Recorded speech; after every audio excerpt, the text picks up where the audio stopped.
Muhammed ve Ali Muhammed ve Akil Esselamu Aleyke ya Ebu Abdullah ve Hüseyin. Bir məsələni istəyirəm əziz müsəlman bazı qardaşlarımızın nəzərinə çatdıraq və mühüm məsələlərdən biridir. O da bundan ibarətdir ki, əgər İmam Hüseyin əleyhissalamın əzası İmam Hüseyin əleyhissalamın hədəfindən üstün tutulsa, İmam Hüseyin əleyhissalama zülm deməkdir.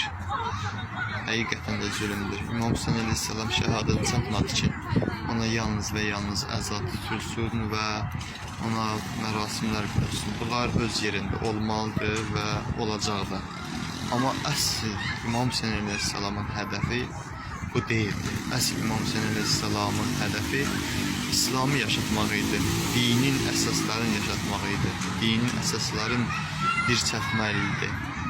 Buna görə də çalışmalıyıq. İmam Hüseyin əleyhissalamın hədəfi olan Qur'an-ı-Kərimdə olan o halaldan, haramdan, Allahın buyurduqlarını yerinə yetirib və haramlardan da uzaq olmalıdır. Əsas məsələ budur. Əgər bunu eləsək, Allahın vaciblərini yerinə yetirib və haramlarından da uzaqlaşsa, bu həqiqətən də İmam Hüseyin əleyhissalamın hədəfini yaşatmalıdır. Buna diqqət edin inşallah.